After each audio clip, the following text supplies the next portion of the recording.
sino de Dios, y aquel Verbo fue hecho carne y habitó entre nosotros. Y vimos su gloria como del unigénito del Padre, lleno de gracia y de verdad. Juan dio testimonio de él y clamó diciendo: Este es de quien yo decía, el que viene después de mí, es antes de mí, porque era primero que yo. Porque de su plenitud tomamos todos y gracia sobre gracia. Pues la ley por medio de Moisés fue dada, pero la gracia y la verdad vinieron por medio de Jesucristo. A Dios nadie le vio jamás. El unigénito Hijo que está en el seno del Padre, Él le ha dado a conocer. Amén. Que el Señor bendiga la lectura de su santa palabra.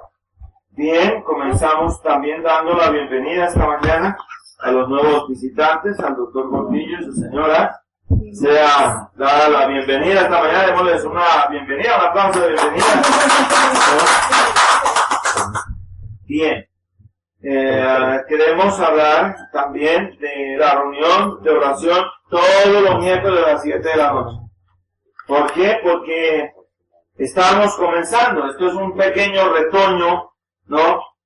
Pero es un retoño en crecimiento para la honra y gloria de Dios, y en consecuencia este miércoles nuevamente estaremos aquí en la reunión de oración. Es una reunión circular, cada persona va orando, o el que quiera también traer una lectura de la Biblia lo puede hacer en general, pero todos oramos porque es una reunión para orar, ¿no? Hay muchas situaciones por las cuales orar, entre otras estamos hablando de la situación misma aquí del municipio de Chía. Recordarán ustedes lo que sucedió con el restaurante Andrés Carne de Res, y hemos estado pidiéndole a Dios es que saque a flote las cosas. Aquí en el municipio, la corrupción administrativa del municipio en general, lo que sea, que lo que Dios sea mostrando, ¿no? Y que Dios sobre un avivamiento aquí en la iglesia cristiana en este municipio. Bien. El programa radial recomendado de este mes es el programa Un Consejo Bíblico de Donaldo Strong. Este programa se da en BBN los martes y los jueves a las 9:15 de la mañana. Pues imagínense ustedes que mi afecto hacia Donaldo Strong es sumamente grande, porque yo era un adolescente cuando escuchaba en la radio transmundial el programa, su revista radial del Cono Sur, de Donaldo y Diana Strong, desde la radio transmundial, y ellos hicieron, la verdad, ellos son unos veteranos de la radio cristiana evangélica en español, los esposos de Strong, y a mí me dio una gran alegría encontrar a Donaldo Strong en la emisora de BBN, y sigue siendo el mismo hombre, servidor del Señor, fiel a su causa, y de un trasfondo siempre sano bíblico. Siempre sano bíblico. Así que recomendamos ampliamente también este programa. El libro para recomendar este mes es el libro Dios es relevante, de Luis Palau. Dios es relevante, de Luis Palau. Cómo encontrar fortaleza y paz en el mundo de hoy, de la editorial Vida. Este libro de Luis Palau, como todos los libros de Luis Palau, son una gran bendición. Es una bendición tener un hombre como Luis Palau, y le damos gracias a Dios porque en América Latina tengamos un hombre de las calidades que hemos tenido desde el año de 1968. Yo recuerdo perfectamente cuando hicimos la primera campaña evangelística que ya se pudo hacer de manera abierta en el país bajo el gobierno del doctor Carlos Lleras Restrepo, que fue el programa de evangelismo a fondo, e hicimos una campaña en Bogotá.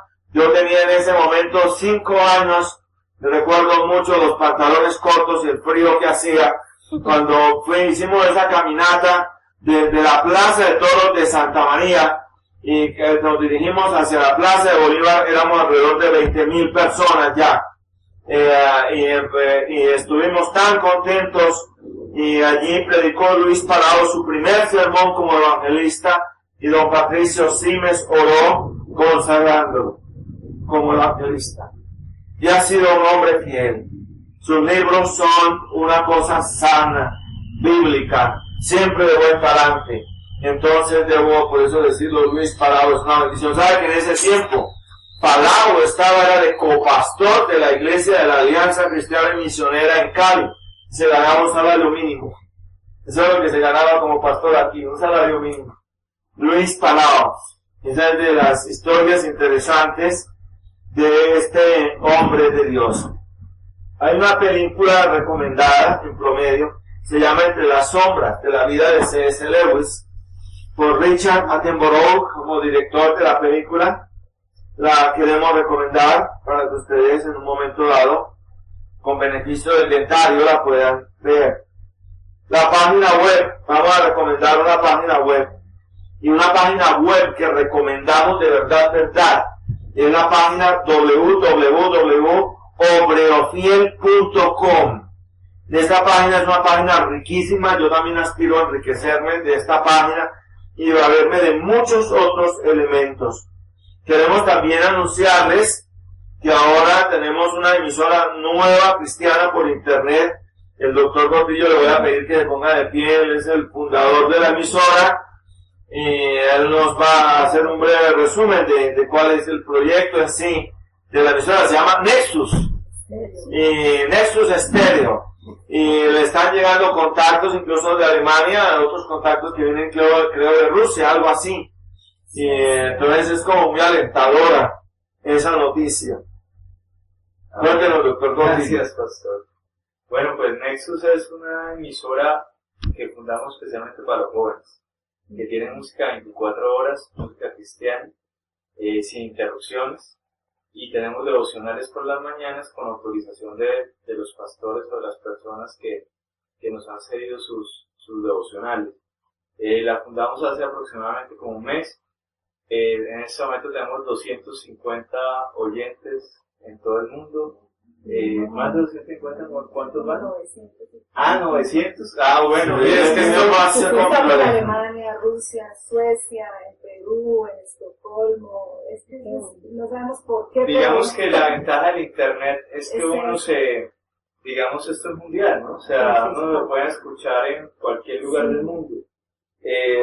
Pues hemos tenido ya, digamos, unas cosas bonitas de la emisora, a la gente le gusta, a los jóvenes les gusta, es música en inglés y en portugués. En español y en portugués. La idea es que esto se creó para difundir el evangelio, así que si ustedes tienen algo que creen o alguna cosa para difundir, lo podemos colocar en la emisora.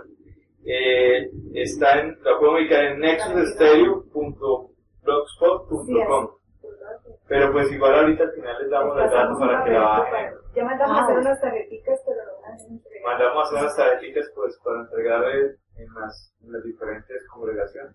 Pues es que lo bueno de esta noticia es que nos lo están dando justamente cuando el pan apenas está saliendo del horno. ¿Entiende? Entonces por eso todavía no están las tarjetas ni nada, porque apenas comienza y para nosotros es un motivo de gozo que esto se dé. Mis queridos hermanos, oremos por las agendas que se me están abriendo con otras iglesias y pastores. Tuve una buena entrevista con el pastor Juan Eduardo Rodríguez de la iglesia cristiana Estrella de David, allí en el barrio de Las Margaritas en Bogotá.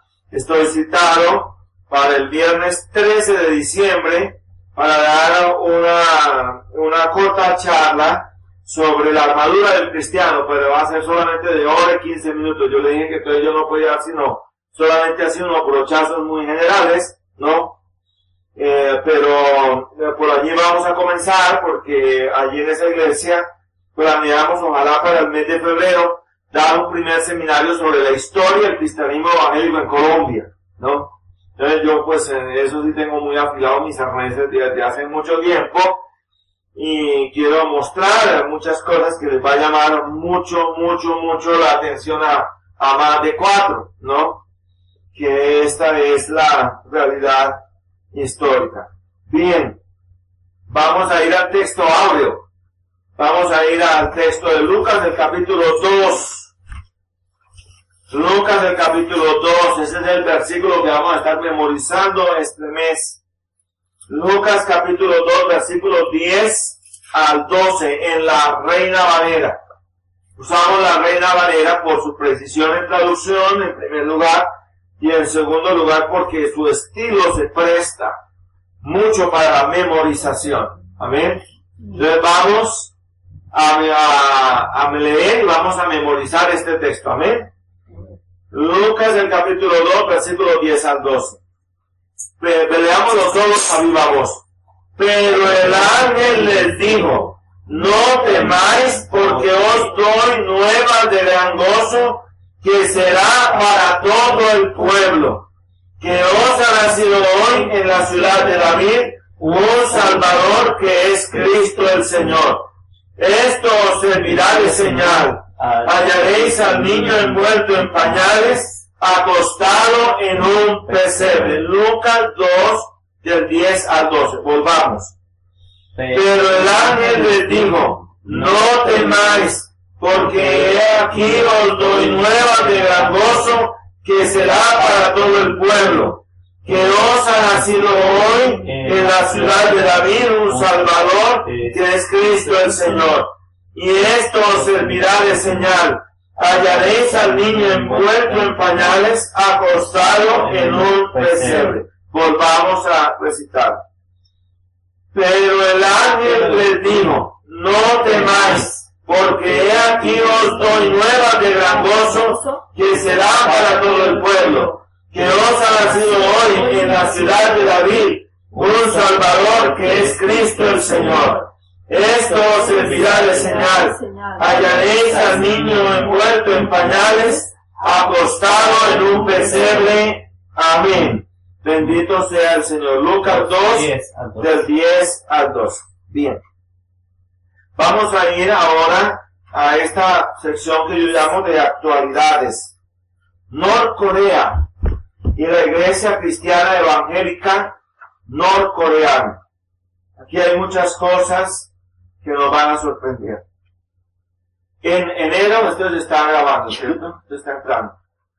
En enero de 2008 fue publicada por la Alianza Evangélica Mundial una dura lista de los 5 países más difíciles de evangelizar por hostilidad política y o religioso-cultural, y la lista se halla encabezada por Corea del Norte. De origen milenario, racial, lingüística y culturalmente hablando, Corea se ubica o clasifica como de origen mongólico del subgrupo coreano. Desde sus orígenes hasta 1948, Corea fue solo una nación, La milenaria historia coreana se sumerge en un pasado legendario, siendo una de esas leyendas la que habla de Kitse o Ki-ha, a quien se atribuye la introducción de la cultura china en la península alrededor del siglo XIII a.C. La influencia china conservó su fuerza hasta mucho después de la aparición de 3 reinos coreanos distintos en los primeros siglos de la era cristiana, y fue con la ayuda china que uno de esos reinos, el reino de Silla, dominó a sus rivales en el siglo VII y unificó la península. En el siglo X, Silla como reino cayó en manos de la dinastía Goryeo, bajo cuyo liderazgo el confucianismo entró a competir fuertemente con el budismo como sistema religioso, hasta casi llegar a sustituirlo como religión predominante. Tras el derrumbe del imperio mongol, subió al poder en Corea la dinastía Joseon a fines del siglo XIV a.C. Los primeros 200 años de la dinastía Joseon se caracterizaron por la vivencia de una paz relativa y vieron la creación del Hangul, o alfabeto coreano, creado por el rey Sejong el Grande en el siglo XIV, y el ascenso de la influencia confucianista en el país. Sin embargo, a finales de la dinastía Joseon, la política aislacionista de Corea le hizo ganar merecidamente el nombre de reino ermitaño. Para fines del siglo XIX, el país se convertía en objeto de los deseos coloniales del Japón, deseos que se concretaron a principios del siglo XX, pues en 1910 Corea fue anexada por el Japón y permaneció así hasta fines de la Segunda Guerra Mundial en agosto de 1945. Por lo tanto, Corea, al igual que Alemania, fue una sola nación hasta los años 1945-1948. Recordemos que lo mismo pasó con Alemania. Fue una nación hasta que después de la guerra se le dividió en dos naciones, ¿no? Por lo tanto, repito, Corea, al igual que Alemania, fue una sola nación hasta los años 1945-1948, cuando en el proceso del nuevo reparto mundial tras la Segunda Guerra y en las conferencias de Potsdam, Teherán y Yalta, las dos grandes potencias mundiales, los Estados Unidos y la Unión Soviética, se las repartieron, tomando como línea delimitante el paralelo 38. La Unión Soviética tomó el control de la parte norte y el ejército de los Estados Unidos de la parte sur. Esto condujo a que en 1948 se establecieran dos gobiernos independientes en el norte y en el sur. El primero tenía como capital Pyongyang y el segundo Seúl, cada uno reclamando su soberanía sobre la totalidad de Corea. Las crecientes tensiones entre los gobiernos del norte y del sur a causa de las ambiciones expansionistas del norte desembocaron en la Guerra de Corea, cuando el 25 de junio de 1950 el ejército de Corea del Norte cruzó abusivamente en su pretensión expansionista el paralelo 38, que hacía de frontera, y atacó. De todas maneras, Corea del Sur obtuvo la ayuda de muchas naciones, entre ellas Colombia, lo cual logró compensar las fuerzas de equilibrio en favor de la Corea libre. La guerra continuó hasta el 27 de julio de 1953, cuando el Comité de la ONU, los voluntarios de la República Popular China y Corea del Norte firmaron el armisticio de la Guerra de Corea. Una zona desmilitarizada fue establecida para separar a los dos países. Desde entonces, Corea del Norte fue dirigida con mano férrea por el gran timonel comunista Kim Il-sung hasta su muerte el 8 de julio de 1994.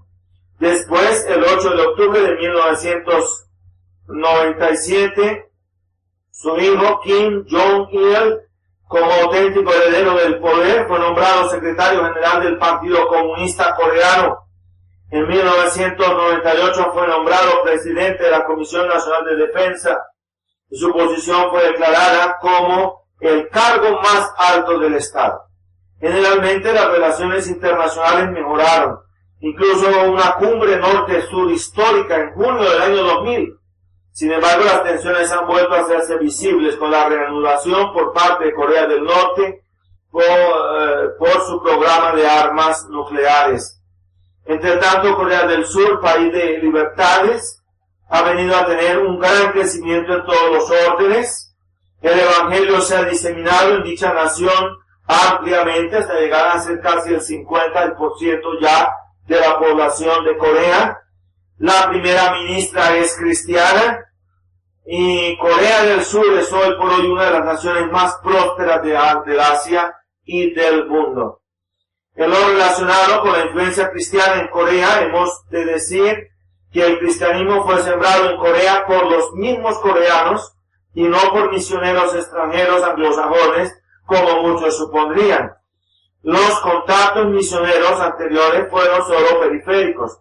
El primer católico, el portugués de Céspedes en 1593 como capellán de las tropas japonesas invasoras, y el primer protestante, el alemán Carlos Gustaf, en 1832, que exploró las costas.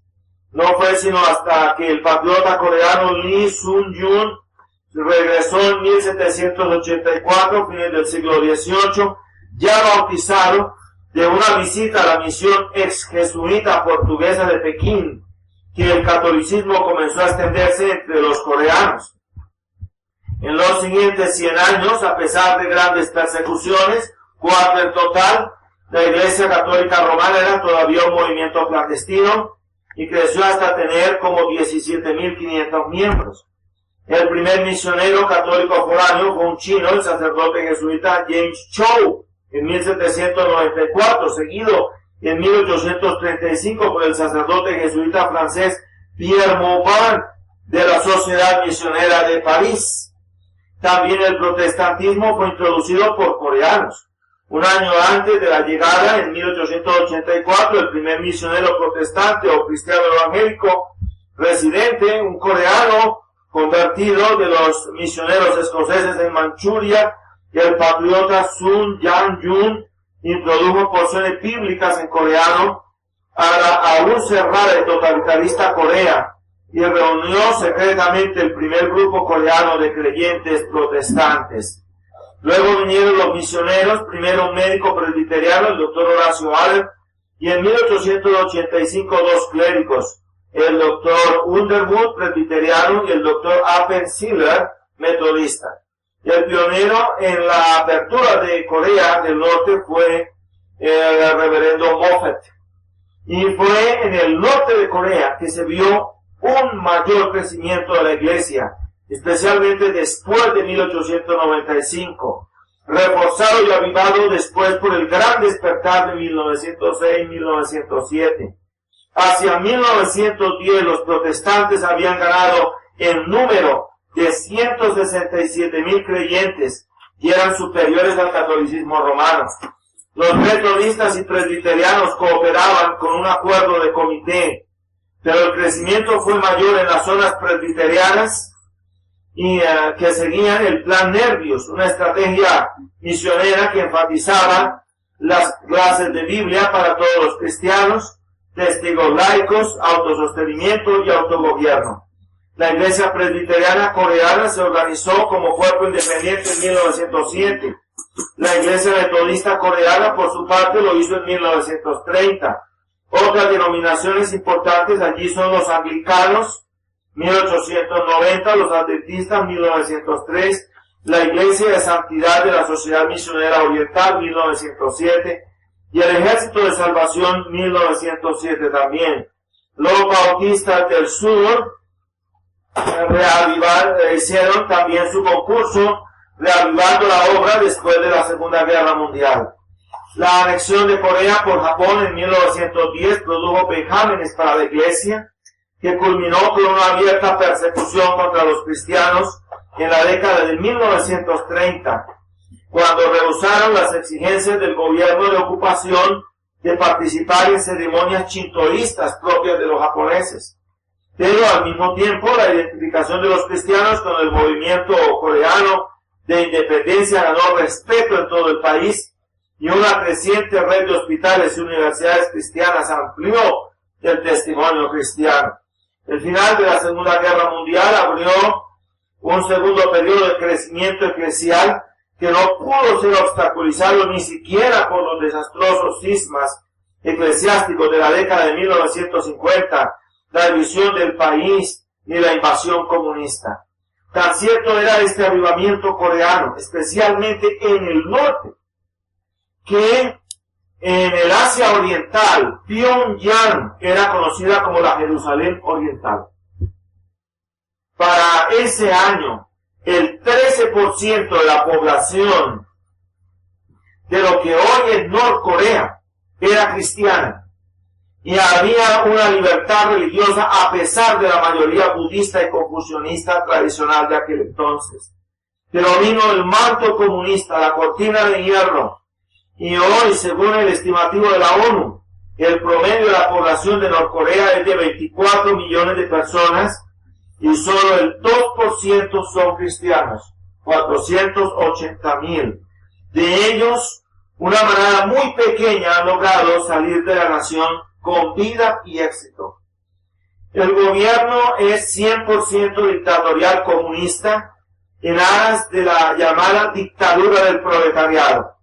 En connivencia con ello, para el gobierno comunista, el ser cristiano se considera como una amenaza a la nación y un acto criminal.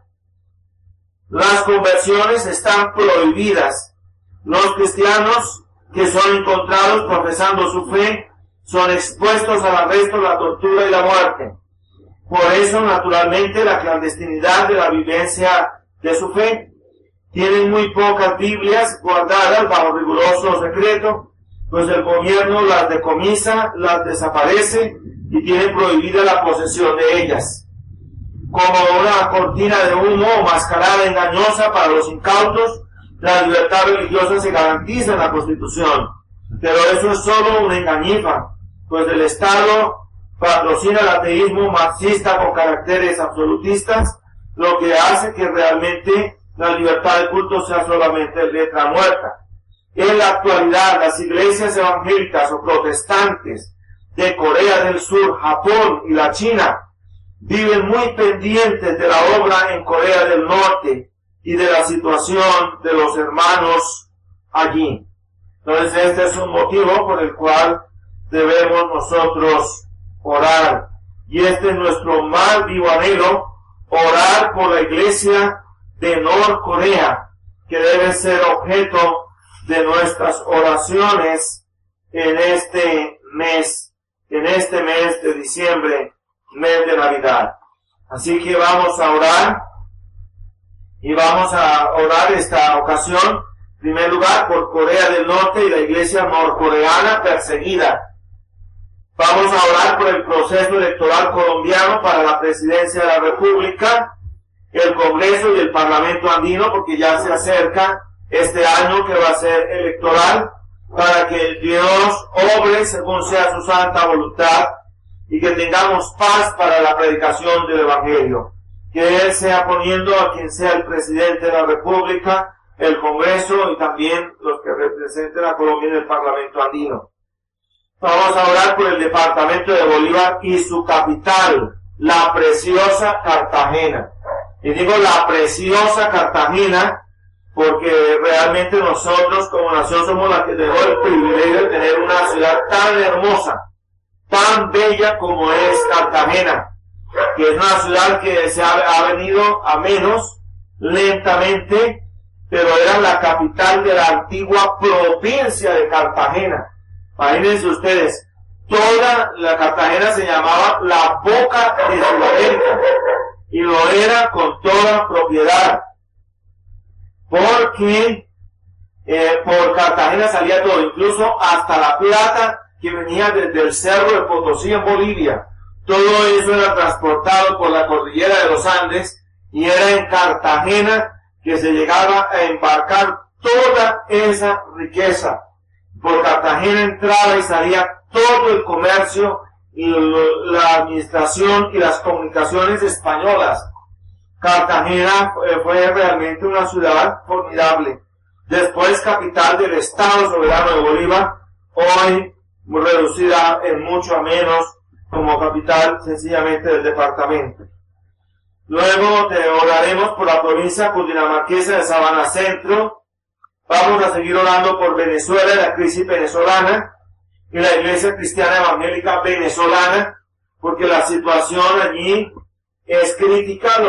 La Asociación del Evangelio en Venezuela ha pasado ya una primera nota en señal de alerta por la situación crítica, porque el gobierno no está garantizando las libertades de culto. No hay visas para misioneros extranjeros. El gobierno de Venezuela está sencillamente cerrando toda eventualidad de visas para extranjeros y para misioneros americanos, especialmente los misioneros americanos les tocó salir de Venezuela, ¿no?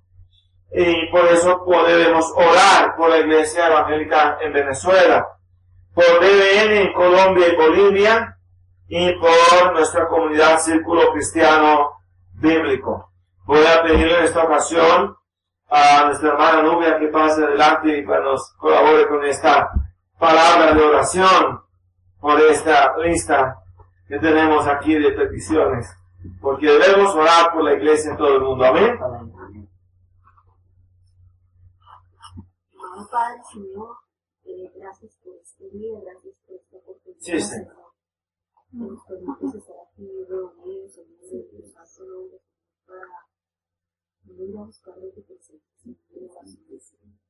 Padre, traemos todos estos motivos de oración. El mundo te necesita. Sí, Señor. Esta tierra sin ti, Señor, está y etcétera. Necesitamos de los para seguir adelante. Padre, te ponemos en oración, Señor, nuestros hermanos de Corea, Señor, de iglesia perseguida, Señor. Estás tú levantando a los líderes, Señor. Padre, tierra de tu voz, oración, hablar de tu nombre, que no importa lo que te hablamos aquí en la tierra, Señor, que es verdaderamente importante, Señor, es verdaderos que son los principios. Te pedimos por este pueblo, para que puedas levantar líderes, Dios. Padre, te damos por nuestro país. Lo bendito, tú sabes la situación de nuestro país, Señor, la corrupción, todo lo que hay. Dios, pero para ti, Señor, no hay nada imposible. Y podemos sentir, Señor, las próximas elecciones. Me estoy trayendo una persona con temor, amor hacia ti, Señor, para que sea gobernando este pueblo, Señor, y llevando este país, Señor, a los pies tuyos, Señor, lo necesitamos. Padre Santo, te damos por el departamento de Bolívar y capital de Cartagena, Señor. Padre Santo, Dios, que esta ciudad es tan hermosa, tiene tantas cosas hermosas, Dios, hacia adentro y hacia afuera, Señor, demostrar. Pero Padre, te pedimos por toda la pobreza que hay, Sí, Señor. Padre, que Dios, esa doble moral que se maneja en Sí, sí. seas tú viviendo, Señor, a esta ciudad, Señor, traer clases de educación, Señor, para que muchas personas puedan llegar a ti. Padre Santo, te oramos por la provincia de Sabana Centro, por nuestro municipio de Chía, Señor. Dios, tú sabes, Dios, esta ciudad, lo que se maneja aquí, Padre, de santería, de corrupción, Padre, de muchas cosas, todas estas tiendas que hay en este pueblo, que se llevan los dineros de las familias, Señor, nos dan buenas ideas a las personas para que cambien de forma de vivir, de puedan venir a ti. Bendito Padre, ponemos este municipio en tus manos, Señor, para que seas tú, Dios, sembrando los verdaderos personas. Amén. Padre, te oramos por Venezuela, Señor, bendito por todos estos problemas que hay.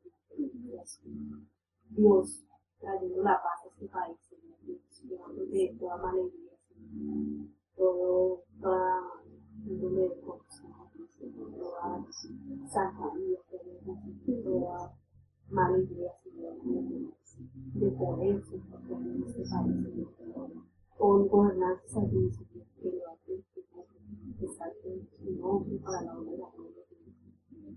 Te oramos por nuestra rebelde, Señor, en Colombia, en Bolivia, Señor, en Venezuela, en todas las ciudades del mundo, Señor, que lleva tu mensaje libre.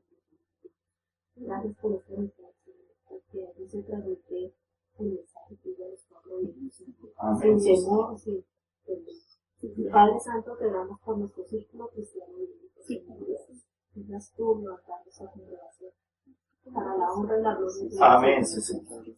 Padre, que aquí se quiere hablar solo la verdad y la verdad de tu evangelio. Amén. Padre Santo, que seas tú los respaldando todas las iniciativas de aquí de Pastor Daniel, de los familias y de las personas que aquí nos congregamos. Amén, Tú Señor. nos das tanto el querer como la ciencia.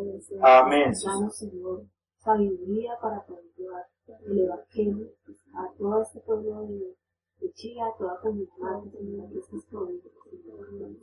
Permítenos evangelizar y llevar tu nombre como la manera que tú quieres que nosotros vivamos.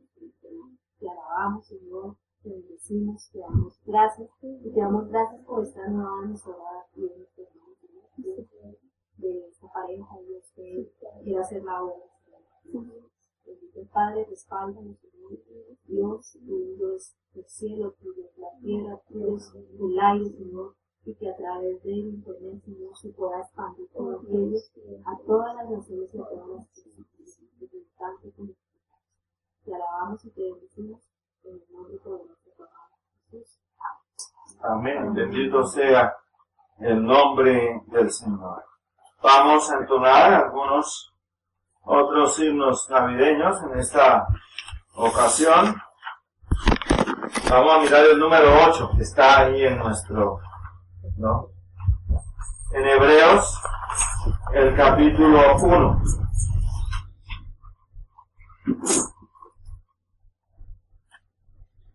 Estas dos lecturas bíblicas de hoy tienen que ver con un pequeño detalle. Y estamos hablando de la eternidad del Hijo. Porque cometemos un grave error si tomamos como punto inicial de la Navidad ese hecho de Belén. Y no como punto inicial la eternidad. Debemos tener en cuenta que Él es el eterno Hijo de Dios engendrado por el Padre, ¿no? Y por lo tanto aquí está de por medio un hecho grande, único y precioso que es la eternidad del Hijo. Bien, vamos a leer en la Epístola de los Hebreos el capítulo 1. Vamos a hacer una lectura antifonal con la versión Reina Valera. Amén. Dice: Dios, habiendo hablado muchas veces y de muchas maneras en otro tiempo a los padres por los profetas.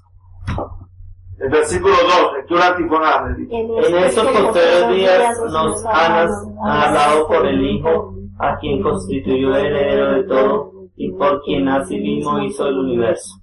El cual, siendo el resplandor de su gloria y la imagen misma de su sustancia, y quien sustenta todas las cosas con la palabra de su poder, habiendo efectuado la purificación de nuestros pecados por medio de sí mismo, se sentó a la diestra de la majestad en las alturas. Hecho tanto superior a los ángeles cuanto heredó más excelente nombre de ellos. Porque a cuál de los ángeles dijo Dios jamás: mi hijo eres tú, yo te he engendrado hoy, y otra vez yo seré a él padre y él me será mi hijo. Y otra vez, cuando introduce al primogénito en el mundo, dice: adórenle todos los ángeles de Dios. Ciertamente de los ángeles dice: el que hace a sus ángeles espíritus y a sus ministros llamas de fuego. Mas del Hijo dice: tu trono, oh Dios, por el siglo de los siglos. Cetro de equidad es el cetro de tu reino. Has amado la justicia y aborrecido la maldad, por lo cual te ungió Dios, el Dios tuyo, con óleo de alegría más que a tus compañeros. Y tú, oh Señor, en el principio fundaste la tierra, y los cielos son obra de tus manos. Ellos perecerán, mas tú permaneces, y todos ellos envejecerán como una vestidura. Y como un vestido los envolverás y serán mudados, pero tú eres el mismo, y tus años no acabarán. Pues a cuál de los ángeles dijo Dios jamás: siéntate a mi diestra hasta que ponga a tus enemigos por estrado de tus pies? ¿No son todos espíritus ministradores enviados para servicio a favor de los que serán herederos de la salvación? Amén. El Señor bendiga la lectura de su santa palabra. Con este mismo ánimo vamos a ir nuevamente a Efesios, el capítulo 6. Estamos terminando este estudio sobre la guerra espiritual, la armadura del cristiano. Capítulo 6, versículo 10 en adelante. Capítulo 6, versículo 10 al 20. Oremos, leamos.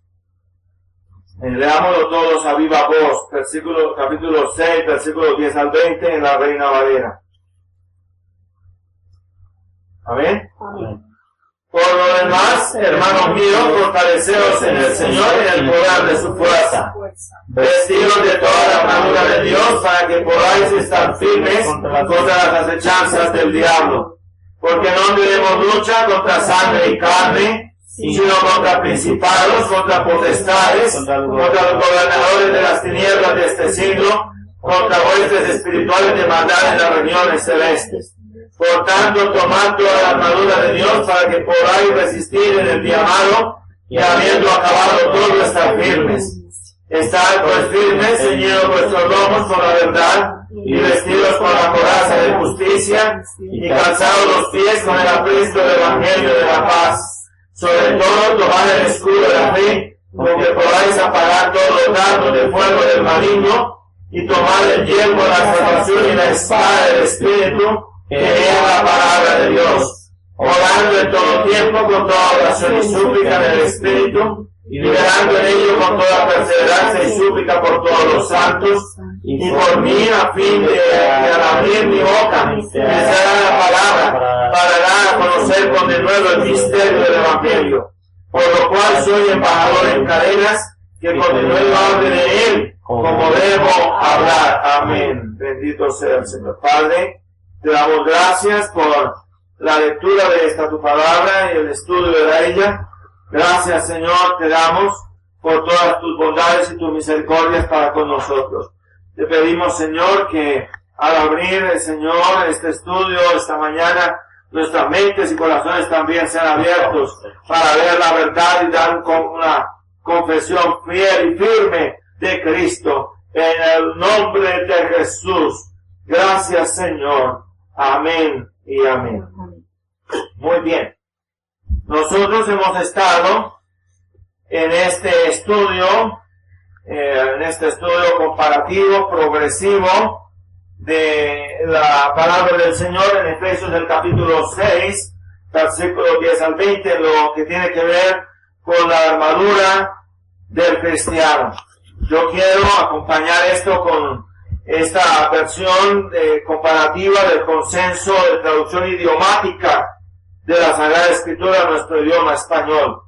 Dice así: por lo demás, hermanos míos, solo me resta impartiros la consigna a fin de que os mantengáis fuertes, o que os fortalezcáis, o que os robustezcáis en el Señor y en su fuerza poderosa, o en su poder irresistible o invencible. Vestidos de toda la panoplia o adarga o armadura de Dios, es decir, de las armas que Dios mismo da para que podáis estar firmes contra las acechanzas o iniquidades o estratagemas o estrategias o acciones pérfidas del diablo. Porque no tenemos lucha contra carne y sangre o contra personas de carne y hueso, sino contra 4 rangos jerárquicos satánicos. Por lo tanto, dice el versículo 13, tomad toda la adarga o panoplia o armadura de Dios, pues es preciso que empuñéis esas armas que Dios mismo os proporciona o suministra, a fin de que podáis resistir en el día malo, haciéndoles frente en el momento difícil, y podáis manteneros firmes en el momento crítico, en la línea o fila, valiéndoos de todas estas armas, y habiendo acabado todo, después de derrotar a todos los enemigos, no haber perdido terreno, estar firmes, permaneciendo allí inconmovibles, es decir, ser perfectos en todo. Versículo 14. Estad pues firmes, o poneos, o manteneos en pie, alerta, abrochados, o ceñidos, o fajados, con la verdad como un ancho cinturón o cíngulo de seguridad, y vestidos con la justicia, honradez o rectitud o vida recta, como una coraza o peto que defiende el pecho del soldado. Y calzados los pies con el apresto, es decir, con las botas de la disposición o alegre prontitud para dar o propagar el mensaje de la noticia gozosa del Evangelio o la amnistía de paz. Por sobre todo, tomad la fe como un escudo o broquel, con que podáis apagar todos los dardos de fuego o las flechas incendiarias de Belial o el maligno. Y tomad la salvación como un yelmo o casco protector hermético, y la palabra de Dios como una espada, pues esta es la palabra del Espíritu. No olvidándose de orar o no perdiendo ocasión para orar, es decir, orando o viviendo en oración en todo tiempo, o momento con toda oración o de precación y súplica, o ruegos o plegarias en el Espíritu, es decir, pidiendo cosas que están de acuerdo con y con la ayuda o por medio del Espíritu de Dios, según éste os inspire o guíe, estar alerta sin desanimarse, animados por él, espantar el sueño, unidos todos en ello, velando o manteniéndonos alerta, siendo persistentes con todo empeño, con toda vigilancia incansable y súplica implorando continuamente o constantemente o incesantemente, con la mayor insistencia por todos los santos o los consagrados, es decir, los cristianos genuinos de todas partes. Y a la vez por mí, a fin de que al abrir mi boca o desplegar mis labios, cuando hable me sea dada palabra, o por Dios mismo se me conceda libertad de palabra, y no me falte el coraje, sino que hable con denuedo, con valor o valentía el mensaje, es decir, que Dios mismo me dé ánimo y ponga en mí o me conceda las palabras adecuadas, aptas u oportunas para dar a conocer o comunicar o hacer notorio con denuedo y o franqueza, o proclamar sin temor y osadamente o con audacia el misterio o designio o plan divino que él había mantenido en secreto, el evangelio o buena nueva, es decir, el mensaje gozoso salvador del Señor, por medio del cual yo les explique que la salvación es de gracia para los gentiles también, pues la buena nueva es para judíos y gentiles por igual. Por lo cual, aún en esta mi presente condición de prisionero, soy embajador o portavoz real o celestial, es decir, enviado de Dios con su mensaje, el evangelio, y ese es mi trabajo, la comisión que él mismo me dio. Que, como ya lo dije, tenga la libertad de espíritu necesaria, y de esa manera con denuedo, fortaleza o valentía, es decir, resueltamente, en o dentro de Cristo, me atrevo a hablar de él como conviene, o como es debido, o como debo, cuando tenga que presentar mi defensa, y que lo haga aquí mismo en prisión. Amén. Este es el sentido real idiomático de todo lo que está queriendo decir Pablo en estos en estos 10 versículos de Efesios, el capítulo 6. Bueno, la pasada ocasión estuvimos nosotros mirando varias cosas, ¿no es cierto? Y entonces estuvimos viendo todo lo relativo al escudo de la fe, el escudo de la fe. Y la verdad era que el escudo romano era un escudo grande, era un escudo que llevaba un revestimiento doble de madera que daba como resultado el que cualquier dardo, cualquier flechazo que viniera podía dar en el escudo, y allí quedaba reducido a nada el poder de aquel dardo o de aquel flechazo o de aquella estocada o de aquel lanzazo. Y hemos estado diciendo en todo este tiempo que cada uno de estos elementos nos está hablando es de la palabra de Dios. Cada una de estas partes de la vestidura nos está hablando es de una u otra manera de la verdad de Dios, de la verdad de Dios. Y entonces esto significa que entramos en una escala del imaginario y tenemos que ver en primer lugar que el soldado, para poder ponerse su armadura, lo primero que haría sería bañarse, lavarse, purificarse. E incluso lo que dice el Señor Jesús en Juan el capítulo 15 es: ya vosotros estáis limpios por la palabra que os he hablado. Luego el soldado se pondría su túnica. Y esto nos habla de algo muy importante, y es que nosotros, los que debíamos ser llevados al patíbulo de condenación, hemos sido vestidos con la túnica de la justicia de Cristo.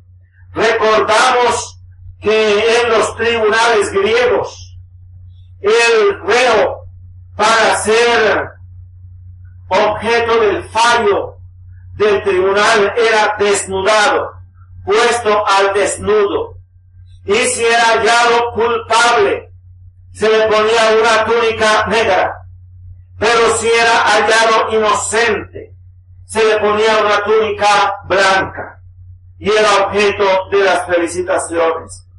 Pero recordamos que en el orden de la justicia divina, por la sustitución, Cristo, que era el inocente, se puso en nuestro lugar, y nosotros nos pusimos por la fe en el lugar de Cristo. y por la vía legítima de la sustitución, a Cristo le fue imputado por sustitución nuestro pecado, y a nosotros nos fue imputada la inocencia de Cristo. Por lo tanto, Cristo fue vestido con la túnica negra de la muerte. Él debía ir a la cruz para dar su vida por nosotros. Y en estos días, cuando nosotros estamos recordando la Navidad, el nacimiento del Señor, podemos ver por la fe en un momento dado a Jesús como un tierno bebé en los brazos de María. Pero cuando el Señor fue llevado al templo, Simeón, un anciano lleno del Espíritu Santo, por el Espíritu de Dios, profetizó la muerte de ese bebé. Y cuando le dijo a María, una espada traspasará tu corazón, estaba hablando proféticamente de la muerte de ese niño. Y podemos ver esas manos pequeñas de un bebé, un día serían traspasadas en el madero. Los pies de un bebé, un día iba a ser traspasado en el madero. Su cuerpo tan hermoso, el cuerpo de un niño, pero ese niño, un día siendo ya un adulto, iba a ser traspasado con la lanza en la cruz del Calvario, porque Él nació para morir, para redimirnos del pecado. Así que el pecado es algo grave a los ojos y a la justicia de Dios. Es algo innegociable, no puede haber allí punto de negociación ninguna. Alguien tenía que morir porque la paga del pecado es muerte. La paga del pecado es muerte. Y si la paga del pecado es muerte, entonces por eso alguien debía morir. Y Cristo murió en nuestro lugar. Y al morir en nuestro lugar, y al aceptar por la fe la bondad de esta satisfacción que Cristo presentó a la justicia divina, nosotros somos justificados de gracia por la sola fe en Jesucristo. Así que somos vestidos con la túnica blanca de la inocencia de Cristo. Pero luego la palabra nos está hablando sucesivamente de un armamento. Un armamento. ¿Y por qué un armamento? ¿Para qué se necesitan unas armas? Las armas se necesitan por la guerra. Por una sencilla razón. Tenemos ya la paz de Dios en nuestros corazones. Cuando una persona ha venido a los pies de Cristo de gracia, recibe todos los beneficios de la obra de Cristo en la cruz del Calvario, y la persona al ser justificada, es decir, al ser declarada justa ante la justicia de Dios, recibe el beneficio de la paz con Dios. Pero, estamos en medio de un mundo en conflicto. Y la palabra nos hace saber en este pasaje de Efesios del capítulo 6 y también a lo largo de todas las páginas de la Escritura que hay una guerra espiritual en este mundo, porque está sentado sobre los aires un dominio tenebroso, el dominio del reino de las tinieblas. ¡Qué dolor! Y es por eso que el cristiano debe estar alerta y armado, y es miembro de un ejército, el ejército de Dios. Cuando William Booth fundó el ejército de salvación, lo que él estaba queriendo decir era algo muy importante. No hay cristianos turistas en la iglesia, no puede haber cristianos no comprometidos. Todos los cristianos fieles al Señor deben correr inmediatamente a las filas y ponerse inmediatamente a su servicio. Cuando fue sumergido en las aguas del bautismo, fue hecho uno solo con Cristo en su muerte y en su resurrección. Eso significa que el creyente ya no se pertenece a sí mismo, le pertenece al Señor y está así bajo la bondad de su salvación. Porque hay quienes quieren tener a Cristo como Salvador. ¡Qué rico, qué hermoso! Pero ¿cuánto les cuesta tenerlo como Señor? Y el cristiano bautizado está bajo el señorío de Cristo. Por lo tanto, está bajo órdenes y debe cumplir con el orden y la misión que le ha sido encomendada. Y para eso él debe vestirse adecuadamente la armadura de Dios. Debe él, por lo tanto, tomar todo el armamento, el entrenamiento. Y estuvimos viendo que una de las cosas que hace el soldado es alimentarse bien, descansar y alimentarse bien, para tener fuerzas. Y dijimos que eso significaba algo muy importante cuando el Señor dice que Él es el pan de vida.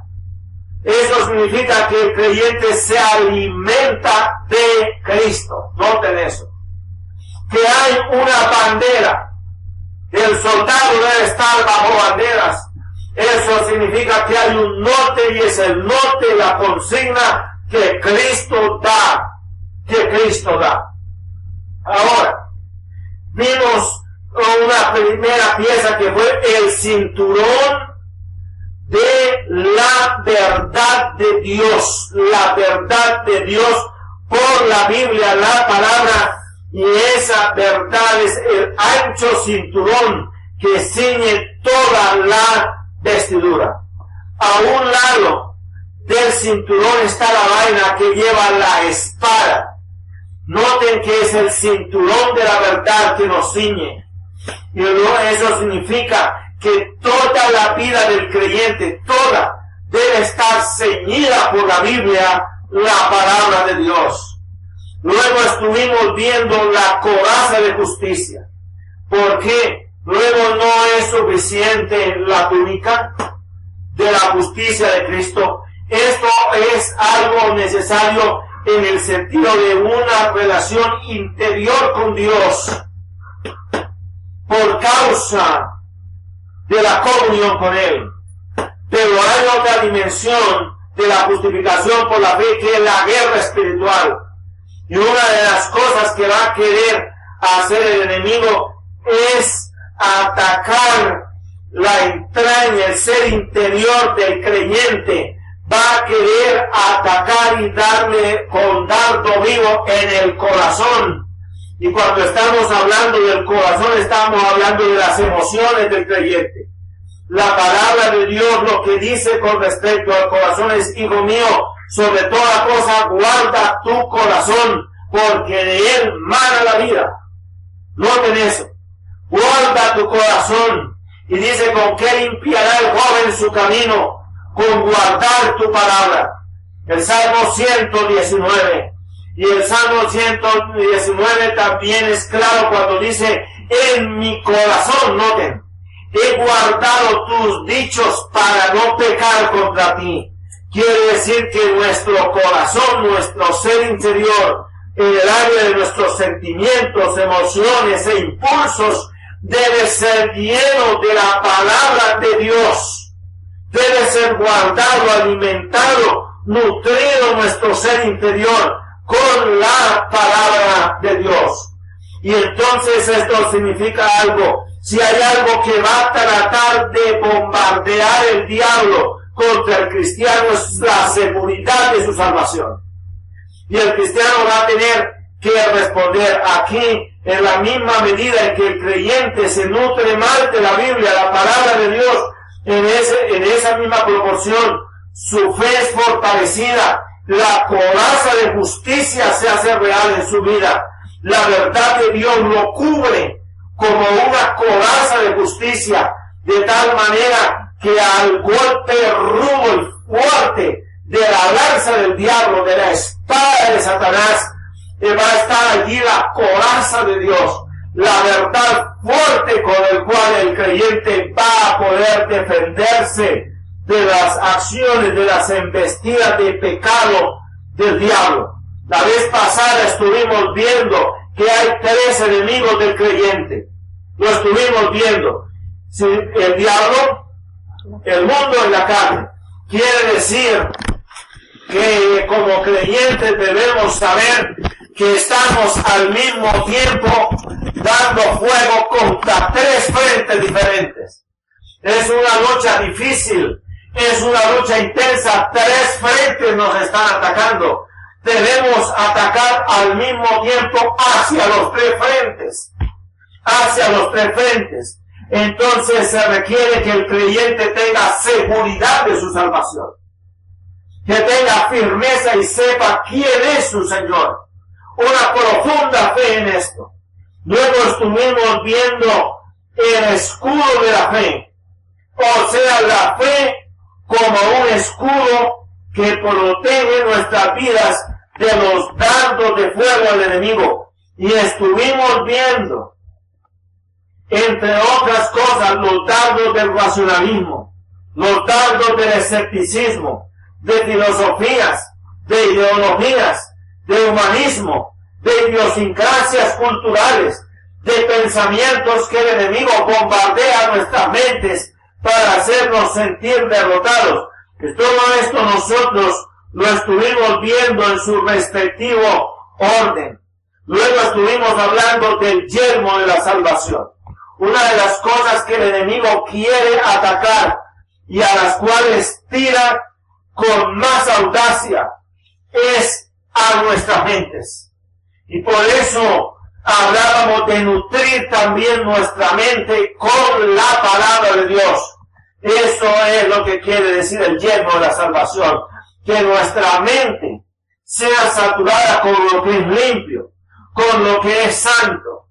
Cuando yo era un muchacho, cuando era un jovencito, cuando tenía 8, 9, 10, 11, 12 años, hasta la época incluso mismo de los 18 y más, yo tenía una gran avidez con el conocimiento cultural y procuré hacerlo.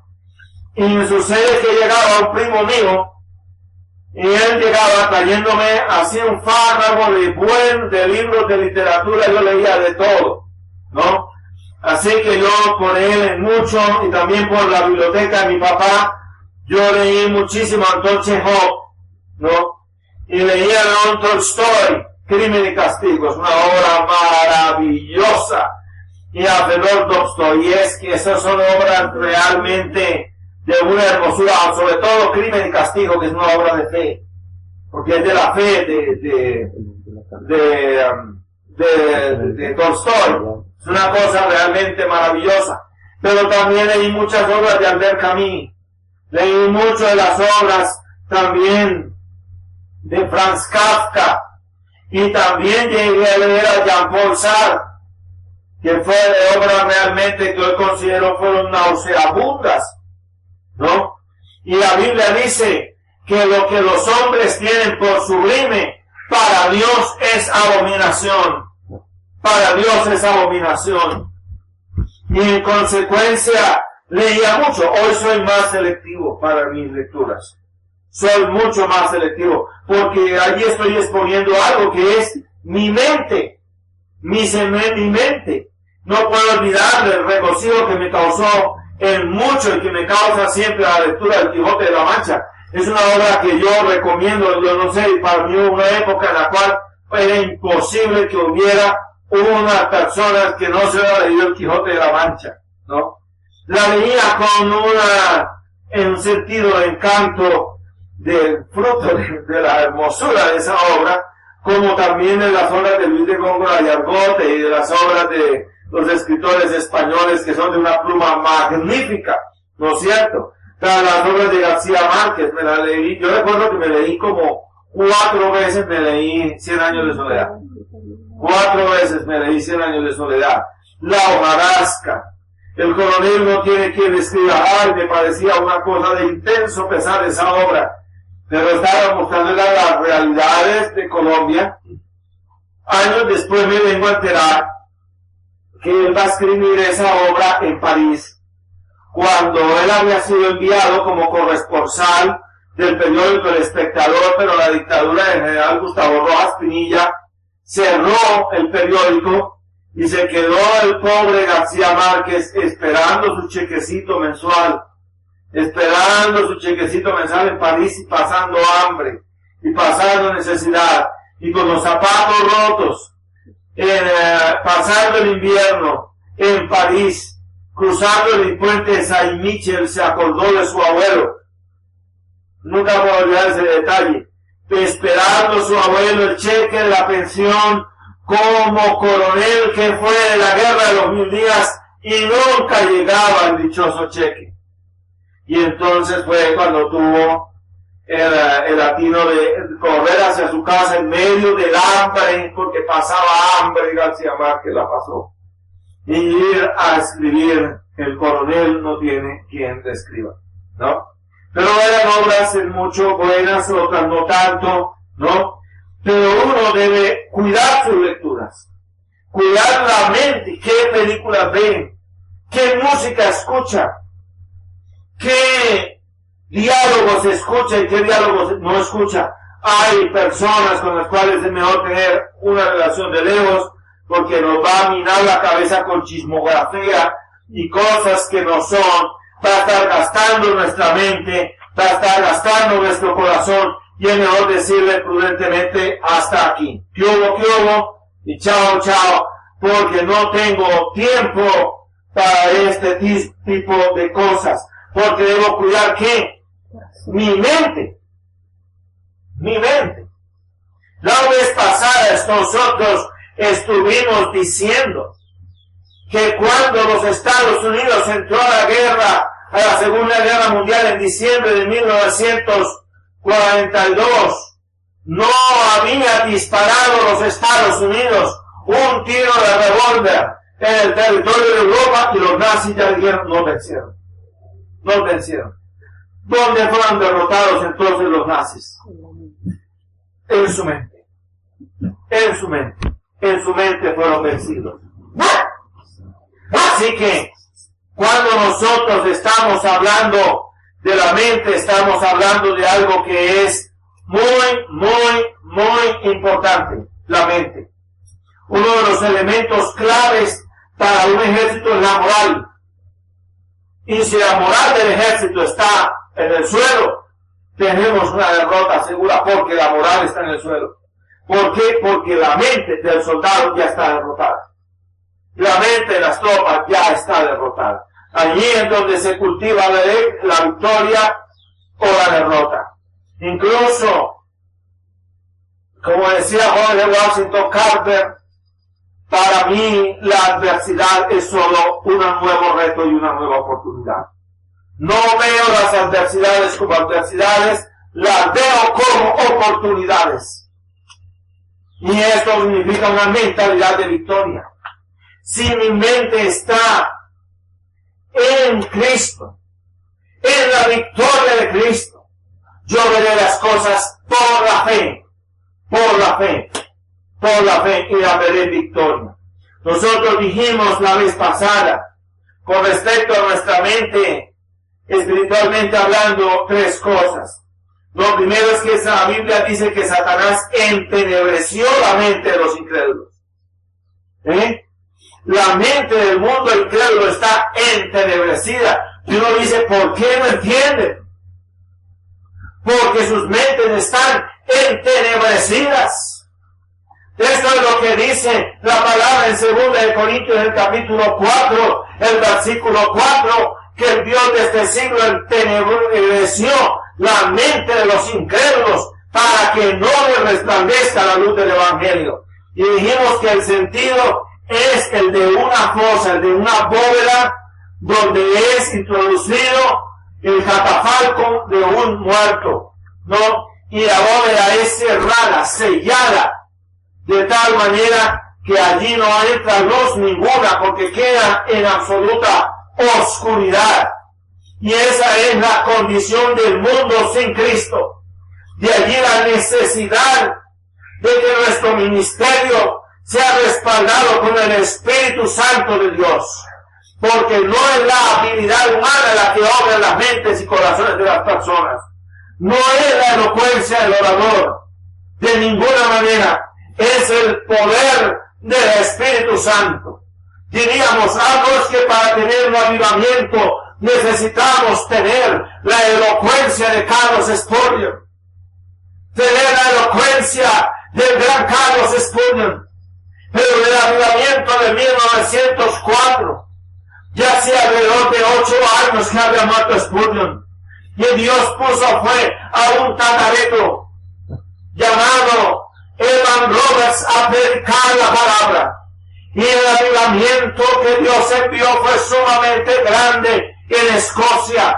Y la gente se amontonaba en las iglesias con horas de anticipación para querer escuchar la predicación del Evangelio por medio de Evan Roberts. Y eso entonces muestra que no es la habilidad humana del orador, el talento humano, sino que es el poder de Dios el que obra en las mentes y los corazones de las personas para que sean objeto de una conversión y de un nuevo nacimiento. Luego vimos que el Salmo 23:5 dice: unges mi cabeza con aceite, mi copa está rebosando. Y estuvimos diciendo qué significa esto, porque en el proceso de pastoreo de la oveja en el campo, las moscas comienzan a querer hacer nido en la cabecita de la oveja, y la oveja comienza en un proceso de cabeceo para tratar de quitarse las moscas. Y entonces cuando el pastor veía esto, iba con la pócima del aceite, con la redoma, y le echaba aceite sobre la cabecita. Y eso significa que, como dijo el reformador Martín Lutero, es imposible evitar que los pájaros vuelen sobre nuestra cabeza. Pero no es imposible evitar que hagan nido en la cabeza nuestra. Porque para eso tenemos el aceite del Espíritu Santo de Dios por la Biblia, la palabra de Dios, para desechar todo pensamiento. Tentaciones vienen. Formas de pensamiento, de temor pueden venir a nuestras vidas. Pero podemos desecharlas con la palabra de Dios, con la palabra de Dios. Cierto aviador norteamericano, estando en cierta isla del Pacífico en los días de la Segunda Guerra Mundial, con pavor vio que su aeronave estaba siendo invadida por las ratas. Las ratas estaban minando la aeronave. ¿Sabe qué hizo este hombre? Este hombre no comenzó con una vara o un palo a tratar de alejar las ratas. Él lo que hizo fue que rápido corrió hacia la nave, hacia su avioneta de guerra, y prendió y la elevó a las alturas. Por una sencilla razón: las ratas no resisten la presión atmosférica. No las pueden resistir. Las ratas mueren en la presión atmosférica. Y cuando los pensamientos horrendos de bajo nivel del diablo quieren anidar en nuestras vidas, nosotros somos llamados por la palabra de Dios a elevarnos a las alturas de Dios en Cristo Jesús. Bendito sea su nombre para siempre, porque el enemigo no puede resistir las alturas en Cristo. No la puede resistir. Así que esta palabra de Dios viene a ser, repito, un yelmo que nos cubre. Un yelmo que nos cubre. El aceite del Espíritu. El yelmo que nos cubre. Ahora, lo que Satanás no puede hacer es entenebrecer la mente del creyente. La mente del mundo impío sí, porque el mundo impío está bajo tinieblas. Pero no puede entenebrecer la mente del creyente. Lo que sí puede hacer es nublarla, para que vea borroso, para que no vea bien, para que tenga una visión corta y miope de las cosas. Y miren lo que dice 2 de Corintios, el capítulo 11, el versículo 3. 2 de Corintios, el capítulo 11, el versículo 3, el apóstol Pablo, mira lo que le dice a los creyentes carnales de Corinto, de la iglesia de Corinto. La iglesia de Corinto era una iglesia muy emocional, pero al mismo tiempo era una iglesia muy carnal. Veamos lo que dice.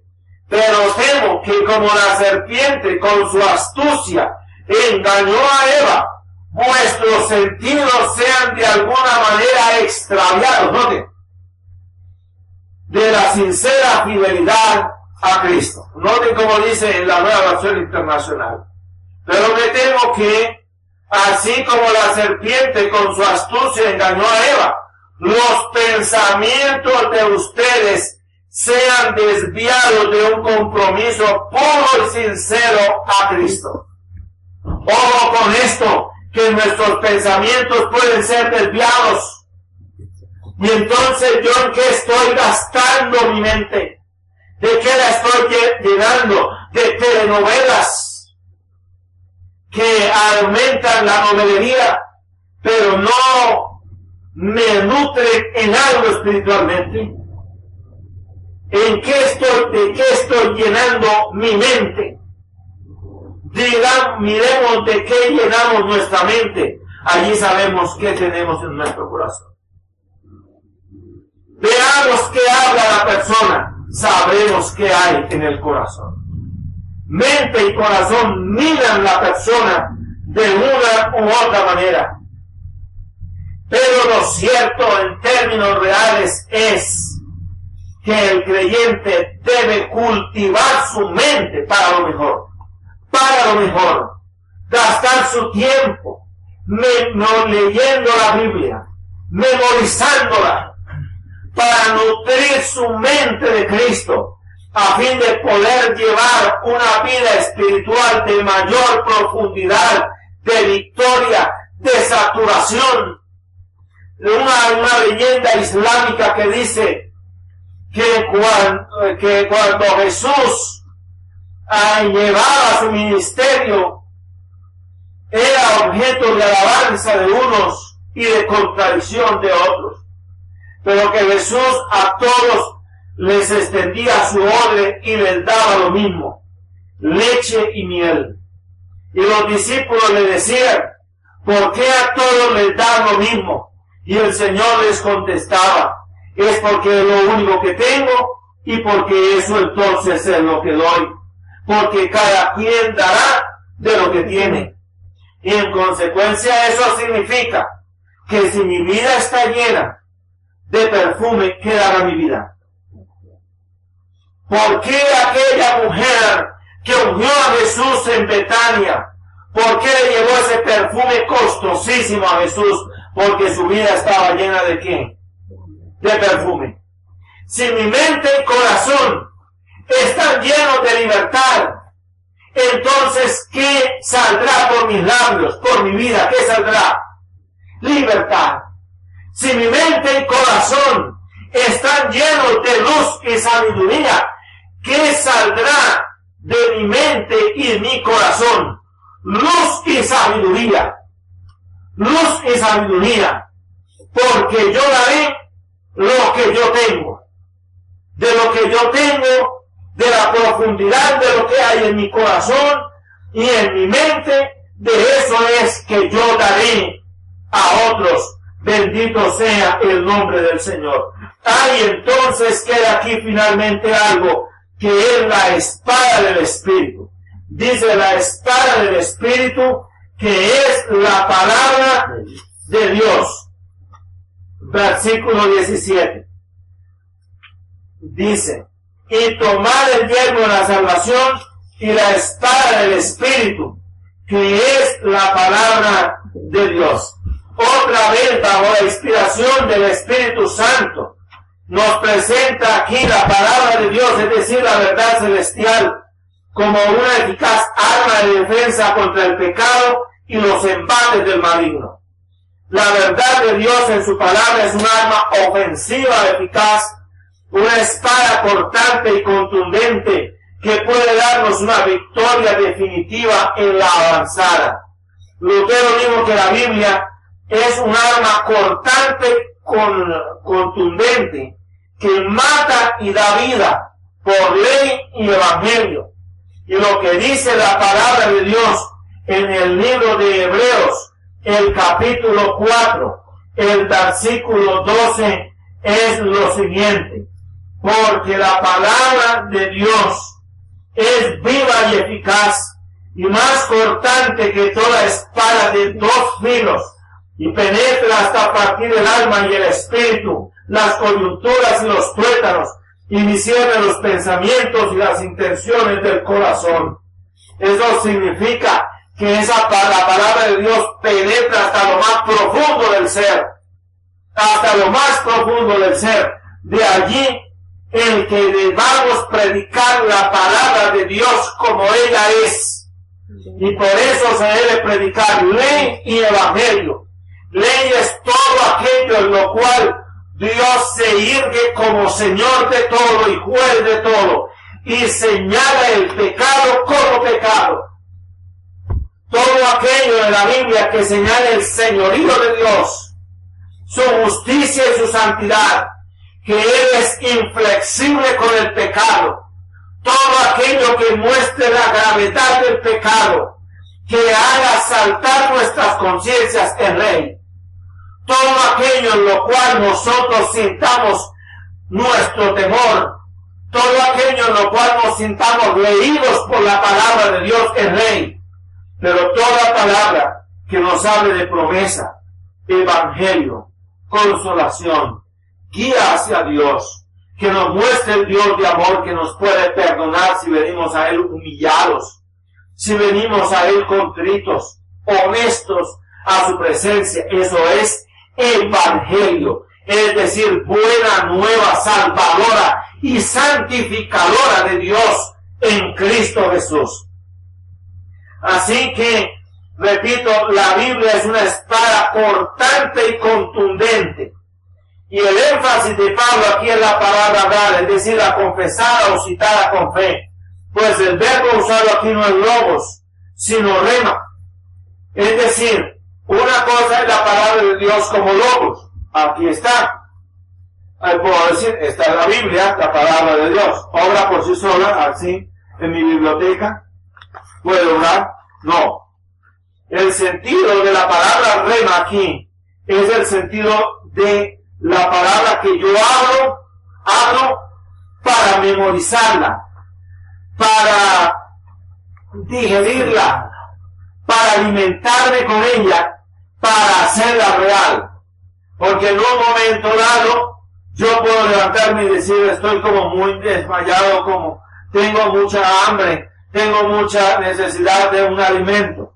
Así que yo voy a procurar comer fruta, y voy a procurar desayunarme para luego a trabajar, para ir a hacer los oficios que tengo que hacer. Es decir, que haya un sentido progresivo de la palabra. Y es entonces que la palabra se exprese en la acción, una palabra que se expresa en la vida del cristiano, que la persona la confiesa con sus labios, la cree con su corazón y la vive. Y es por eso que esto de la guerra espiritual ha sido mal interpretado por muchas tendencias ahora especulativas. Y entonces se imaginan que siendo la guerra espiritual es estar yo levantando las manos hacia la derecha y entonces digo, demonios de idolatría salen ahora mismo y no sé qué, y hacia el oriente demonios de lujuria salen y no sé qué. Pero en mi vida no vivo la palabra. Esto no es así. Lo que está haciendo Pablo en estos 10 versículos es tomar una gran metáfora para hablar de la palabra de Dios hecha realidad en nuestras vidas, y eso se ve en una vida en santidad. Cuando el apóstol Pablo dice, Nuestras cartas sois vosotros, escritas con el dedo de Dios.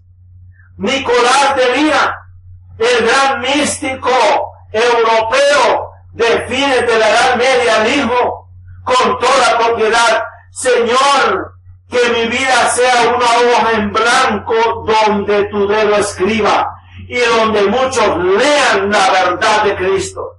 Que mi vida hable de ti a los hombres. Y de San Agustín se dice que él de día hablaba a los hombres de Dios y de noche a Dios de los hombres. Pero que la misma vida de la persona hable. Si la vida de la persona no habla, todo lo que tiene es una religiosidad. La vida de la persona tiene que hablar. Y claro, eso es un esfuerzo, porque está la lucha de mi carne, pero tiene que hablar mi vida, por la forma como hablo, por la forma como amo, por la forma como abrazo, por la forma como expreso, la misma actitud de sabiduría. Tiene que hablar, tiene que hacerse real. Además, la palabra debe ser citada. El sentido de la palabra aquí es la palabra citar. ¿Por qué? Les voy a decir por qué. Debemos citar la palabra de Dios, creída y memorizada, pues Satanás no es omnisciente.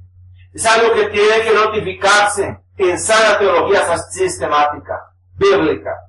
Satanás no es omnisciente y por lo tanto no sabe lo que estamos pensando. Él puede intuir lo que estamos pensando, pero él no sabe. Lo que sí puede hacer es usar las tentaciones o sugestiones del mundo y la carne para bombardear los pensamientos. Y sabrá con certeza lo que pensamos y sentimos por la forma como reaccionamos. En consecuencia, el creyente debe reaccionar con sentido inmediato y resuelto contra todo pensamiento y o sugestión que no esté ajustado al orden bíblico, rechazándolo con el escudo de la fe y cortándolo con la citación de la palabra de Dios. Citarle la palabra, porque el enemigo le teme a esa citación de la palabra. Él le tiene pavor a que el creyente la haga. ¿Quién hizo esto? El Señor Jesús.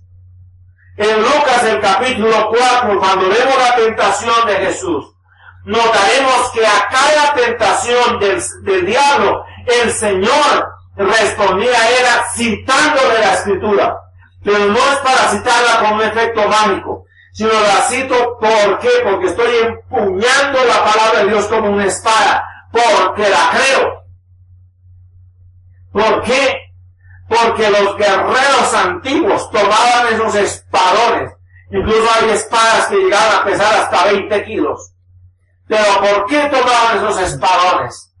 ¿Por qué los empuñaban con un ánimo resuelto? Porque sabían que esa espada cortaba. Y cuando asumo la palabra con fe y la confieso al enemigo, en nosotros tenemos que saber que el enemigo retrocede ante el carácter formidable de la Biblia, la palabra de Dios.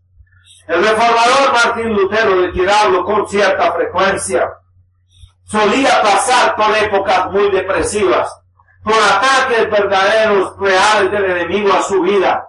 Claro, era el hombre que había proclamado y había levantado la Sagrada Escritura con un valor grande, que había atacado los poderes del Papa y de los emperadores y los reyes, y de toda forma de falsos maestros de su época. Y Lutero lo que hacía era citar la palabra bajo esos efectos del ataque del enemigo. Citar el Salmo 46, Dios es nuestro amparo y fortaleza, nuestro pronto auxilio en las tribulaciones. Por tanto, no temeremos, aunque el ejército acampe contra mí, no temerá mi corazón. Y él la citaba vivamente: oye, Satanás, enemigo, no puedes conmigo, porque la sangre de Jesucristo, su Hijo, nos limpia de todo pecado, y justificados pues por la fe tenemos paz para con Dios por medio de nuestro Señor Jesucristo. Y le citaba abundantemente la palabra. El resultado era que Lutero tenía la victoria. Entonces es por eso que se debe citar la Biblia.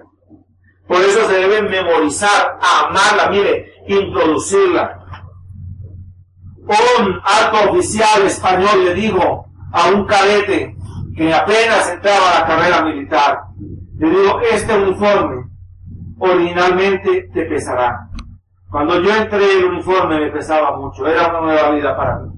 Con el paso del tiempo fue haciéndose más liviano y ahora llevo el uniforme en mi corazón. Y así es la palabra, va introduciéndose. Y luego vemos las comunicaciones, versículo 18 al 20. Efesios capítulo 6, versículo 18 al 20. Veamos lo que dice. Dice, orando en todo tiempo con toda oración y súplica en el Espíritu, y orando en ello con toda perseverancia y súplica por todos los santos, y por mí, a fin de que al abrir mi boca me será la palabra de verdad para conocer con denuedo, para dar a conocer con denuedo el misterio del Evangelio, por el cual soy embajador en cadenas, que con denuedo hable de él, como debo hablar. Es un recurso virtual para el ejército de las comunicaciones. Eso es algo vital para la tropa, las comunicaciones. Según Pablo, la oración cristiana genuina debe tener 3 características. Debe ser constante, abundante, frecuente y diaria. Lo segundo debe ser intensa y fervorosa. Y lo tercero no debe ser egoísta, sino que debe tener como objeto la honra y gloria de Dios y el bien de los demás. Finalmente, cuando Pablo solicita las oraciones de sus hermanos por él, también lo hace teniendo en la mira no su comodidad burguesa, egoísta, sino la sola honra y gloria de Dios. Oren por mí.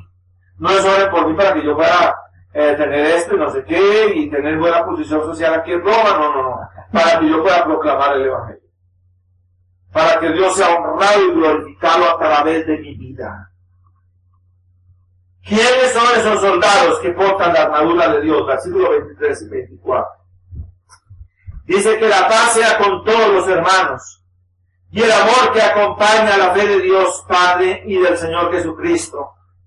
Que la gracia sea con todos los que aman al Señor con un amor que desafía a la muerte. El amor que desafía a la muerte. En esta bendición final paulina aparecen de forma relevante las 4 palabras clave del mensaje del Evangelio paulino en todas sus epístolas. La paz, que es el bien supremo, la cima. La fe, que es la total confianza y dependencia de Cristo y su obra redentora. La gracia, que es el precioso don gratuito de salvación de Dios por la sola fe en Cristo y su obra redentora. Y el amor, que es la fuente de esa gracia, fe y paz. Él es el hilo que une las 3 perlas anteriores. Bueno. Pero entonces noten ustedes que hay este otro elemento final, que son las comunicaciones, la oración. La oración. Y entonces, ¿en qué estamos gastando nuestro tiempo? Muchas veces debemos tener en cuenta una cosa. Hay cosas que son mediocres. Pero lo mediocre es un obstáculo para lo bueno. Y hay cosas que incluso son buenas. Pero el tiempo es corto. Y lo bueno viene a ser un obstáculo para lo mejor. Y hay cosas que son más que buenas, mejores. Pero las mejores pueden ser un obstáculo para las excelentes. Y entonces, ¿cómo estamos invirtiendo nuestro tiempo? ¿Tiene en nuestra vida prioridad la lectura de la Biblia, la palabra de Dios? ¿Tiene prioridad la lectura de la Biblia, la palabra de Dios, la comunión con Dios, el buscar la presencia de Dios en oración, el apartarnos para orar? ¿Tiene esto prioridad en nuestras vidas? Entre mayor comunión con Dios, mayor es la altura. Y entre mayor altura, las ratas de la acción demoníaca y del pecado en nuestras vidas se van desbaratando porque no pueden resistir la presión atmosférica de las alturas con Cristo. No lo pueden resistir. No pueden resistir. Ah, mis estimados, si conocemos ese amor de Dios, podemos llegar a amar a los demás como Dios los ama. Y a nuestro Señor Jesucristo con el mismo amor con que Él nos amó hasta la muerte. Hasta la muerte. ¿Por qué? Porque el soldado tiene que estar dispuesto a todo. Los hermanos de Corea están allí. Incluso tienen que cantar bajito para que no los oigan en los siguientes apartamentos. Deben cantar bajito. Deben reunirse clandestinamente, pero están dispuestos a, si es necesario, dar su vida por el Señor. Dar su vida por el Señor. Yo recuerdo años atrás en un mensaje de mi papá, nunca lo puedo olvidar. Él decía que en la época que él tuvo el privilegio de conocer el Evangelio, el gozo era tan grande, que él quería dar el Evangelio a todos. Y pasaron persecución, y pasaron, mejor dicho, vejámenes y dificultades, llegando una ocasión al culto, ahí en la 17 con primera, a 2 cuadras, antes de llegar al culto, un pelotón de la antigua policía chulavita, de la policía de los pájaros de aquella época, policía tenebrosa. Y él había sido teniente de la policía anterior, que llamaban la policía nuevabrileña. Para peor.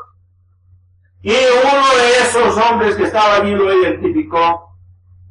Y ponerlo contra la pared, y cogerle la Biblia y tirársela, y ahora le hizo, y tal no sé qué, ahora evangélico, y no sé qué, y los vejámenes, y los irrespetos, y todo, y la lucha por coger su bibliecita, y por no perderla, por el amor a la palabra de Dios.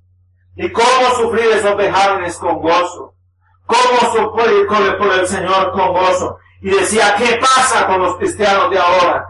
¿Qué pasa con el fervor espiritual? Teníamos fervor para llevar la palabra a una parte y a otra. No nos importaba sufrir, y él sufrió el atentado mortal en Ubaté, Cundinamarca.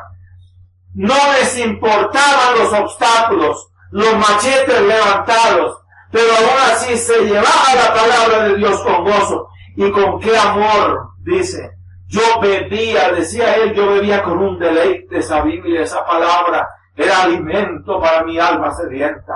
Y la memorizaba, para mí era el deleite grande memorizarla. Y qué tristeza que ahora tengamos que rogarle a los creyentes para que abran esa Biblia y la lean. ¿Cuánto se padeció? Él padeció 3 meses de cárcel en Barbosa, 3 meses por un delito. Le hallaron una maleta llena de Nuevos Testamentos para repartir en Barbosa y sus contornos. Ese era su gran delito. Y por eso estuvo preso. Lo visitaba un misionero que era el hermano Juan Harrison para ayudarle, para llevarle cositas y toda la cosa. Pero ese era el delito. Y ahora, ¿cómo? Porque tenemos la Biblia, la palabra de Dios, tan fácil, en tantas versiones, ediciones, con estudios bíblicos. ¿Y qué roña para leer la palabra? La palabra debe ser leída con deleite, con entrega, encontrar las verdades profundas que ella contiene. Es mejor incluso leerla y salir con preguntas por cosas que uno no entiende que no haberla leído. Es lo mejor. Pero son días de resolución. Estamos llegando a una época de caminos pantanosos, que es la de la filosofía de la posmodernidad, según la cual todo es relativo. Y no importa, porque la misma verdad y la mentira son relativos. Así que la mentira no es tan mentira, ni la verdad es tan verdad. Sencillamente en este mundo de vanidad, nada es verdad, nada es mentira, todo depende del cristal con que se mira. Ese es el sentido de la filosofía del mundo de la posmodernidad. Aguas pantanosas, peligros que nos acechan, y frente a las tinieblas de este mundo debemos responder radicalmente con la verdad refulgente de la palabra de Dios y ser nosotros luz en medio de un mundo en tinieblas. Ese es el reto que nosotros tenemos hoy. Llevar la refulgente luz y la verdad de Dios. Pero la pregunta es, ¿estamos dispuestos al cueste los que nos cueste? ¿Estamos dispuestos? Yo mismo me hago este examen. Porque bueno, como lo hacíamos años atrás, yo recuerdo los años 80, con qué fervor evangelizábamos, cómo íbamos llevando la palabra por las iglesias campesinas en Santander, cómo lo hacíamos, qué gozo, con un hermano, un paisa, llamado Hugo Machado, no me puedo olvidar de la cruzada estudiantil y profesional para Cristo. Y ese paisa con Tron, qué amor el que tenía. Imagínense ustedes que visitábamos la cárcel de Berlín. Él se nos adelantó un poquito, unos sábados se nos adelantó. Y él estaba en el tercer patio, el más peligroso. El patio de mayor tensión y rechazo. Y él allá estaba llevando el Evangelio. Y él había leído un libro de la vida de David Wilkerson. Y Wilkerson dijo que se había quitado los zapatos y se los había dado a un drogadicto, ¿no? Por amor. Y él vio a un preso que estaba sin nada, sin zapatos, sin nada. Y él llevaba unos chacletones y le dijo, vení para acá vos. Estos chacletones te sirven a vos, vení ponételos pues. Y se los quitó y se los puso y entonces él siguió hablando descalzo. Y los guardias después lo miraron, ¿qué pasó? Le quitaron los chacletones, lo robaron. No, yo se los regalé al hombre. Déjalo pues. No, y así predicó en el segundo, en el primer patio. Y luego salió para la casa y no llevaba chancletones. Y todo el mundo viéndolo en el bus, ahí porque iba sin zapatos, ¿no? Pero después cuando fuimos, me decían, usted era amigo de Hugo, el que le dio unos chancletones a fulano allá en el tercer patio. Hombre, claro, y eso me abrió a mí las puertas mucho. Ese detalle nunca lo puedo olvidar. Ese detalle de Hugo Machado me abrió las puertas, porque hombre, claro que Hugo fue el que hizo eso. No, ese hombre sí verdaderamente. De la gente nos alababa por lo que había hecho Hugo. Y Hugo había obrado bien en esa ocasión. ¿Qué disposición tenemos para hacerlo hoy? Debemos tener el mismo primer amor que cuando conocimos al Señor. Y al doble todavía más. Estamos en una iglesia que no tiene fervor y ha perdido su fervor por llevar la verdad. Y está dispuesta a negociar la verdad. Yo no estoy dispuesto a negociar la verdad. No estoy dispuesto a eso. En el resto de vida que Dios me dé, no estoy dispuesto. Y estamos dispuestos, si es necesario, a darlo todo por el Señor, en verdad. Él dio todo en la cruz por nosotros. Bendito sea el nombre del Señor. Vamos a la Santa Cena en esta ocasión. Vamos a darle gracias por su palabra.